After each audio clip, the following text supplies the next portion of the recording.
आप सभी के मैं आपके मंच the success point at the rate पे शानदार महत्वपूर्ण प्रश्नों की श्रृंखला में एक बार फिर से स्वागत करता हूँ। ये श्रृंखला भारतीय राज्य व्यवस्था पर है और ये महत्वपूर्ण श्रृंखला आपके समीक्षा अधिकारी, सहायक समीक्षा अधिकारी, यूपीएससी, यूपीपीएससी के सभी एग्ज़ामों में लाभदायक होगा। चलिए, तो आज के महत्वपूर्ण प्रश्नों की श्रृंखला ज़्यादा से ज़्यादा लोगों तक शेयर करें, ज़्यादा से ज़्यादा लोगों को जोड़ने का प्रयास करें, क्योंकि जितने ज़्यादा व्यूज़ जाएंगे दोस्तों उतना हमारा मनोबल बढ़ेगा और हम और अच्छा करने का प्रयास करेंगे। अगर आप चाहते हैं और प्रश्नों को लगाना और प्रश्नों को देखना, तो आप मेरे चैनल के इंडियन पॉलिटी के प्लेलिस्ट में जाकर और महत्वपूर्ण प्रश्नों को देख सकते हैं, जो कि MCQ क्वेश्चन है दोस्तों, और ये सब आपको फ्री प्रोवाइड है दोस्तों। आप उसको देख सकते हैं, ज़्यादा से ज़्यादा लगा सकते हैं। ये सभी महत्वपूर्ण प्रश्न फ्री ऑफ कॉस्ट हैं, आप देख सकते हैं। चलिए शुरू करते हैं। तो आज का महत्वपूर्ण प्रश्न क्या है? परिसीमन के विषय में कौन सा कथन सही है? प्रत्येक जनगणना के बाद निर्वाचन क्षेत्र को पुनः विभाजित करने के लिए संसद परिसीमन आयोग गठित करती है। परिसीमन का प्रभाव उस लोकसभा पर नहीं होता जो कार्यरत होती है। ठीक है दोस्तों, तो आपका पहला कथन क्या हो जाएगा? सही हो जाएगा। तो आपका पहला कथन बिल्कुल सही है। अगला कथन, 42वें संविधान संशोधन अधिनियम 1976 द्वारा लोकसभा में राज्यों को आवंटित स्थान की संख्या तथा राज्य में निर्वाचन क्षेत्र के निर्धारण को 1971 की जनगणना के आधार पर वर्ष 2000 तक के लिए निश्चित कर दिया गया। ये कथन सही है। अगला कथन, 84वें संविधान संशोधन अधिनियम 2001 द्वारा लोकसभा में राज्यों को आमंत्रित स्थान की संख्या को अगले 25 वर्षों यानी कि वर्ष 2026 तक पूर्वता रखते हुए 1991 की जनगणना की बढ़ी हुई जनसंख्या के आधार पर निर्वाचन क्षेत्र का पुनः समायोजन तथा संयुक्तिकरण किया गया। ये कथन भी सही है। अगला कथन कह रहा है कि वर्ष 2003 में 2001 की जनगणना की बढ़ी हुई जनसंख्या के आधार पर निर्वाचन क्षेत्र के पुनः समायोजन तथा संयुक्तिकरण के लिए 87वां संविधान संशोधन 2003 पारित किया गया। तो ये चारों कथन सही है दोस्तों। तो कूट में चारों कथन कहाँ पे दिया हुआ है? 2 और 4, 1, 2, 3 और 4, 3 और 4, 1 और 2, तो 1, 2, 3, 4 चारों सही है। तो ये बी पे दिया हुआ है। तो B is the right answer for this question. अगला प्रश्न, लोकसभा अध्यक्ष के विषय में कौन सा कथन सही है? लोकसभा अध्यक्ष का प्राथमिक कार्य लोकसभा के बैठकों का संचालन करना तथा कार्यवाही को व्यवस्थित व नियंत्रित करना है। संचालन संबंधी किसी भी समस्या या मतभेद की अवस्था में उसका निर्णय अंतिम होता है। विधेयक धन विधेयक है या नहीं यह निश्चित करने का दायित्व भी लोकसभा अध्यक्ष का ही होता है। तो ये कथन सही है। अगला कथन है, लोकसभा अध्यक्ष किसी प्रस्ताव के पक्ष और विपक्ष में प्रमता मत नहीं देता, किंतु मत के बराबर होने की दशा में वह निर्णायक मत देता है। आर्थिक लोकसभा अध्यक्ष को इसके अन्य निर्णायक मतदान के अधिकार का प्रयोग करने की आवश्यकता नहीं पड़ी। अभी तक की बात की जा रही है दोस्तों। अगला कथन क्या कह रहा है कि लोकसभा अध्यक्ष अपना त्यागपत्र लोकसभा उपाध्यक्ष को दे सकता है और लोकसभा अध्यक्ष को लोकसभा के कुल सदस्यों के बहुमत द्वारा पारित प्रस्ताव से हटाया जा सकता है। तो ये तीनों कथन सही है। चौथा कथन क्या कह रहा है कि लोकसभा उपाध्यक्ष अध्यक्ष का अधीनस्थ नहीं है, उसका उत्तरदायित्व अध्यक्ष के बढ़ती नहीं बल्कि लोकसभा के प्रति है, अध्यक्ष के प्रति नहीं दोस्तों। ठीक है, ये क्या होना चाहिए? अध्यक्ष के प्रति होना चाहिए। अध्यक्ष के प्रति नहीं बल्कि लोकसभा के प्रति है। उसे विशेष अधिकार भी प्राप्त है कि यदि उसे किसी संसदीय समिति का सदस्य बनाया जाता है तो वह स्वतः ही समिति का अध्यक्ष बन जाता है। लोकसभा उपाध्यक्ष अपना त्यागपत्र लोकसभा अध्यक्ष को सौंप सकता है। तो ये चारों ही कथन सही हैं। चारों कथन किस कूट में दे रहा है? पहले पे दे रहा है। तो A is the right answer for this question. अगला प्रश्न, अधिकरण पर प्रकाश डालिए। अधिकरण या न्यायाधिकरण न्यायालय से मिलते जुलते निकले हैं जो न्याय निर्णयन यानी कि एडजस्टिकेशन यानी एडजुडिशिकेशन करते हैं। तो पहला सही है। अगला क्या है? सामान्यतः अधिकरण किसी विशेष विभाग से जुड़ी शिकायत तो तथा अर्ध न्यायिक विवादों का संविधान करने के लिए बनाए जाते हैं। तो सही है। समाधान दोस्तों, संविधान नहीं समाधान, माफ़ कीजिएगा टाइप मिस्टेक हो जाती है। क्या हो जाएगा? समाधान। क्या हो जाएगा? समाधान। समाधान करने के लिए किए जाते हैं। तो पहला और दूसरा सही है। तीसरा कथन क्या कह रहा है कि सभी न्यायालय अधिकरण होते हैं क्योंकि उनके पास अधिकरणों को प्राप्त सभी शक्तियां होती हैं, किंतु सभी अधिकरण न्यायालय नहीं होते। तो तीनों कथन कहाँ पे दे रहा है? बी पे दे रहा है, पहला, दूसरा और तीसरा। तो B is the right answer for this question. अगला प्रश्न, उच्च न्यायालय की स्वतंत्रता पर विचार करें। उच्च न्यायालय के न्यायाधीशों के वेतन तथा सभी प्रशासनिक खर्चों को अनुच्छेद 229(3) के तहत संबंधित राज्य की संचित निधि पर आधारित व घोषित किया गया है। बिल्कुल सही। अगला कथन, संविधान के अनुच्छेद 220 के तहत उच्च न्यायालय के न्यायाधीशों के लिए नियम है कि वह सेवानिवृत्ति के बाद सर्वोच्च न्यायालय तथा अन्य उच्च न्यायालय के अलावा भारत के किसी भी न्यायालय या अधिकरण में वकालत नहीं कर सकते। बिल्कुल सही है। अगला कथन है कि अनुच्छेद 229 के अंतर्गत प्रत्येक उच्च न्यायालय के मुख्य न्यायमूर्ति को शक्ति दी गई है कि वे न्यायालय के अधिकारियों व सेवकों की नियुक्ति व सेवा शर्तें निर्धारित कर सकें। तो तीनों कथन सही है। तीनों किस कूट पे दे रहा है दोस्तों? दूसरा और तीसरा, पहला और तीसरा। तो पहला, दूसरा और तीसरा, केवल तीसरा। तो पहला, दूसरा, तीसरा सही है। तो C is the right answer for this question. अगला प्रश्न, निम्नलिखित महत्वपूर्ण कथनों पर विचार कीजिए। सर्वोच्च न्यायालय के न्यायाधीशों के वेतन तथा न्यायालय के सभी प्रशासनिक खर्चों का अनुच्छेद 146 के तहत भारत की संचित निधि पर भारित घोषित किया गया है। तो शायद ये क्वेश्चन रिपीटेड हो गया है, आइए एक बार देख लेते हैं। जी नहीं दोस्तों, तो आपका पहला कथन क्या है? सही हो जाएगा।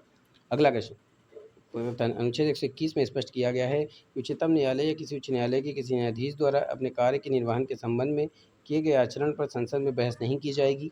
जब किसी न्यायाधीश, ठीक है,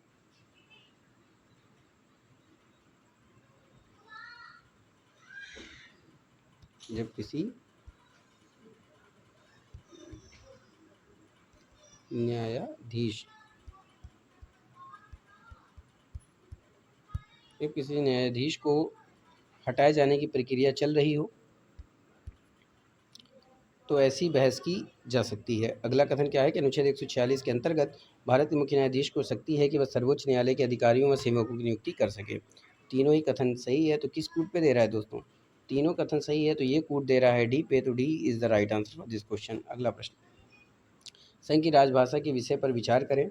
संविधान के अनुच्छेद 343 के अनुसार संघ की राजभाषा के रूप में हिंदी भाषा देवनागरी लिपि को स्वीकार किया गया है। वह संघ के शासकीय परियोजनाओं के लिए प्रयोग होने वाले अंकों का रूप भारतीय अंकों का अंतर्राष्ट्रीय स्वरूप होगा।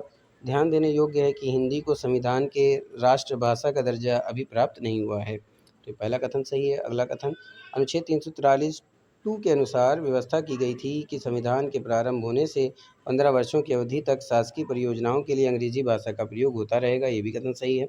अगला कथन है, अनुच्छेद 343(3) में संसद की शक्ति दी गई है कि वह विधि बनाकर 15 वर्षों के बाद भी अंग्रेजी भाषा एवं अंकों के अंतर्राष्ट्रीय रूप को शासकीय परियोजनाओं में प्रयोग करे। तीनों कथन सही है। तो तीनों कथन कहाँ पे है? दूसरा और तीसरा, पहला, दूसरा और तीसरा, पहला और तीसरा, इनमें से कोई नहीं। तो दूसरे पे दे रहा है। तो B is the right answer for this question. अगला प्रश्न, राष्ट्रीय विकास परिषद किस तरह की निकाय है? एक बार फिर से प्रश्न लीजिए।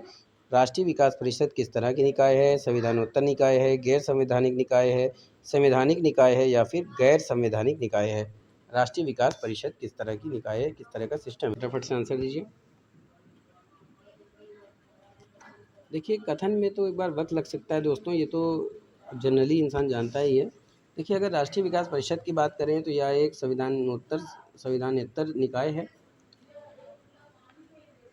न संवैधानिक न ही संविधिक है, जिसका प्रमुख कार्य योजना निर्माण एवं कार्यान्वयन में राज्यों का सहयोग पाना था।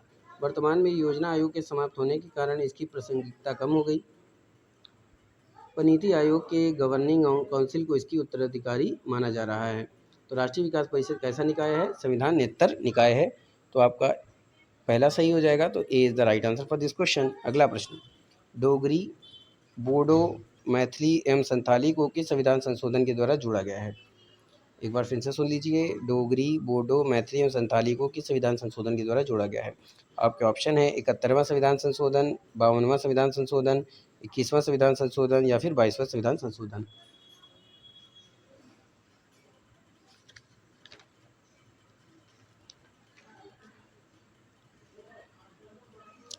तो दोस्तों, सिंधी भाषा को 21वें में जोड़ा गया था, कोंकणी, मणिपुर, नेपाली को 71वें में जोड़ा गया था, डोगरी, बोडो, मैथिली तथा संथाली को 92वां संविधान संशोधन में जोड़ा गया था।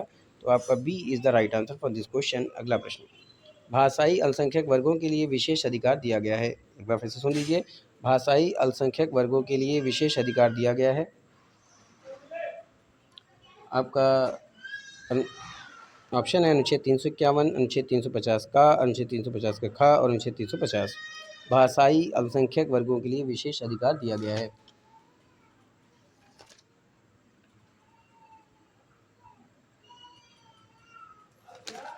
बताइए, भाषाई अल्पसंख्यक वर्गों के लिए विशेष अधिकार दिया गया है।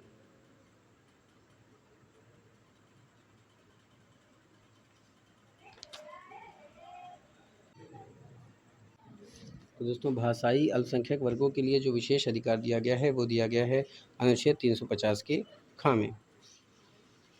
तो C is the right answer for this question. अगला प्रश्न, निम्नलिखित में से कौन सुमेलित नहीं है? मूल अधिकार अनुच्छेद 12 से 35 बिल्कुल सही है। राज्य के नीति निर्देशक तत्व 36 से 51 ये भी सही है। मूल कर्तव्य 51A ये भी सही है। नागरिकता, तो दोस्तों नागरिकता का जो उल्लेख किया गया है वो 124, 137 में ना होकर के 5 से 11 के बीच में किया गया है। बात समझ में आ रही है? नागरिकता का जो उल्लेख किया गया है वो 5 से 11 के बीच में किया गया है। कहाँ से? 5 से 11 अनुच्छेद। तो यही D is the right answer for this question, क्योंकि नहीं पूछा है दोस्तों।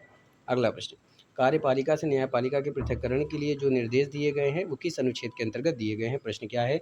कार्यपालिका से न्यायपालिका के पृथक्करण के लिए जो निर्देश दिए गए हैं वो किस अनुच्छेद के अंतर्गत दिए गए हैं? अनुच्छेद 49, अनुच्छेद 51, अनुच्छेद 50, अनुच्छेद 61।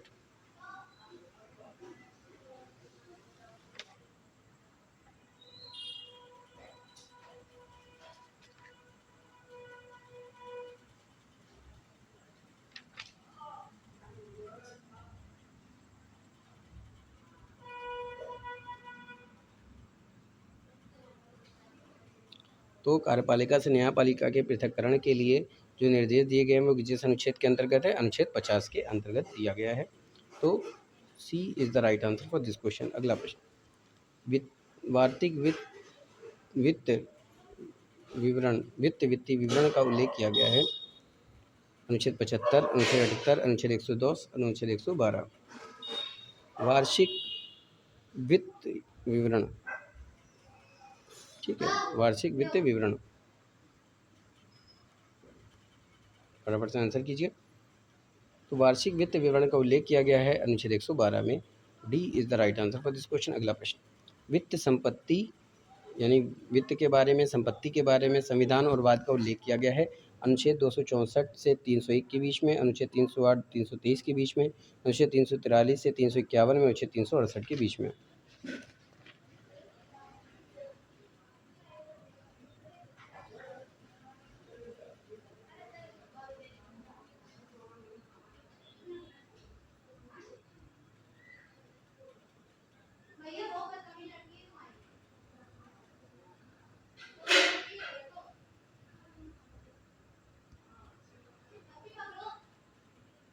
तो दोस्तों, वित्त संपत्ति संविधानवाद को उल्लेख अनुच्छेद 264 से 300 के बीच में किया गया है। तो A is the right answer for this question. अगला प्रश्न, संक्षिप्त नाम प्रारंभ हिंदी में प्राधिकृत पाठ और निरसन का उल्लेख किया गया है। अनुच्छेद 352 से 360, 361 से 367, 369 से 392 और अनुच्छेद 393 से 395। तो देखिए, अगर अनुच्छेद 352 से 60 की बात करें तो यह पादुकवन से संबंधित है, और अनुच्छेद 361 से 67 की बात करें तो ये प्रकीर्णन से संबंधित है। 69 से 92 की बात करें तो अस्थायी संक्रमणकालीन और विशेष उपवन से संबंधित है, और संक्षिप्त नाम प्रारंभ की बात करें तो 93 से 95 के बीच में। तो D is the right answer for this question. अगला प्रश्न, संघ और राज्य क्षेत्र का उल्लेख किस अनुच्छेद में किया गया है? तो संघ और राज्य क्षेत्र का उल्लेख अनुच्छेद 243 से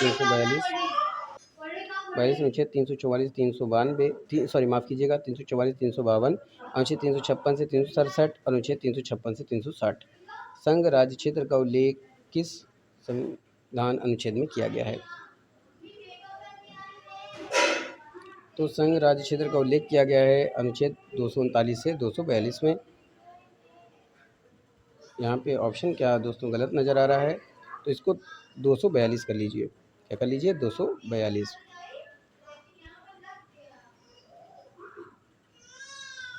तो अनुच्छेद 239 से 242। तो A is the right answer for this question. अगला प्रश्न, राज्यपाल को जानकारी देने आदि के संबंध में मुख्यमंत्री के कर्तव्य बताए गए हैं। अनुच्छेद 161 में, अनुच्छेद 163 में, अनुच्छेद 167 में, अनुच्छेद 169 में।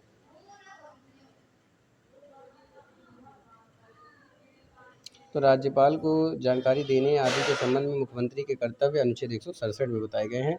सी is the right answer for this question. अगला प्रश्न, कुछ राज्यों को संघ से अनुदान का उल्लेख किया गया है। अनुच्छेद 275, 278, 279, 280। को संघ से अनुदान देने का उल्लेख किया गया है।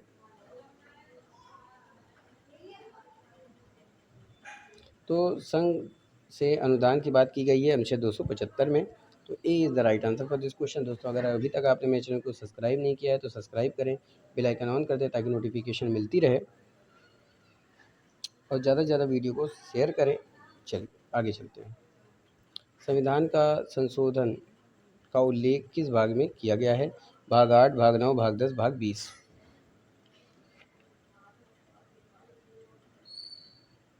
तो देखिए, संविधान संशोधन की अगर हम बात करते हैं दोस्तों, तो संविधान संशोधन जो है वो किस एक्ट के अंतर्गत दिया गया है? तो 368 के अंतर्गत दिया गया है, और ये भाग 20 में दिया गया है। तो D is the right answer for this question. अगला प्रश्न, निर्वाचन का उल्लेख किस भाग में किया गया है? भाग 22, भाग 24, भाग 15, भाग 17।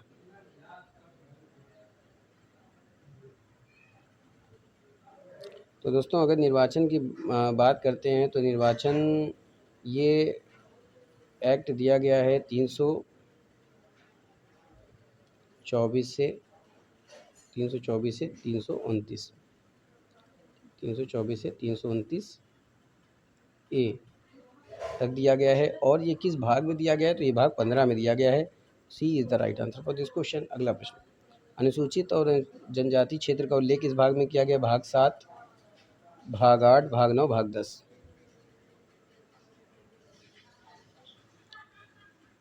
तो अनुसूचित और जनजाति क्षेत्र का उल्लेख किया गया है किस एक्ट में किया गया है? तो ये किया गया है 245 से 263 के अंतर्गत। अनुसूचित और जनजाति क्षेत्र का उल्लेख 244 ए, ठीक है, ये किया गया है एक्ट 244 और 244 ए के अंतर्गत, और ये किस भाग में है? ये भाग 10 में है। तो D is the right answer for this question. अगर आपको और मेरे चैनल के माफ़ कीजिए और प्रश्नों को सॉल्व करने देखना है या सॉल्व करना है, तो आप मेरे प्लेलिस्ट इंडियन पॉलिटी के प्लेलिस्ट में जाकर 1000 से 1500 प्लस क्वेश्चनों को देख सकते हैं, उसको सॉल्व कर सकते हैं। चलिए आगे का प्रश्न देखते हैं। राष्ट्रीय अल्पसंख्यक आयोग का गठन कब किया गया था? प्रश्न क्या है? राष्ट्रीय अल्पसंख्यक आयोग का गठन कब किया गया था? 1983, 1993, 1995, 1997।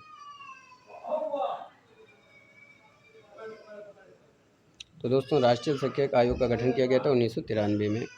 तो B is the right answer for this question. अगला प्रश्न, पूर्वोत्तर परिषद का गठन कब किया गया था? पूर्वोत्तर परिषद का गठन कब किया गया था? 1969, 1970, 1971, 1972। तो पूर्वोत्तर परिषद का गठन किया गया था 1971 में। तो C is the right answer for this question. अगला प्रश्न, मूल कर्तव्य का उल्लेख किस भाग में किया गया है? भाग 10, भाग 8, भाग 4 ए, भाग 4।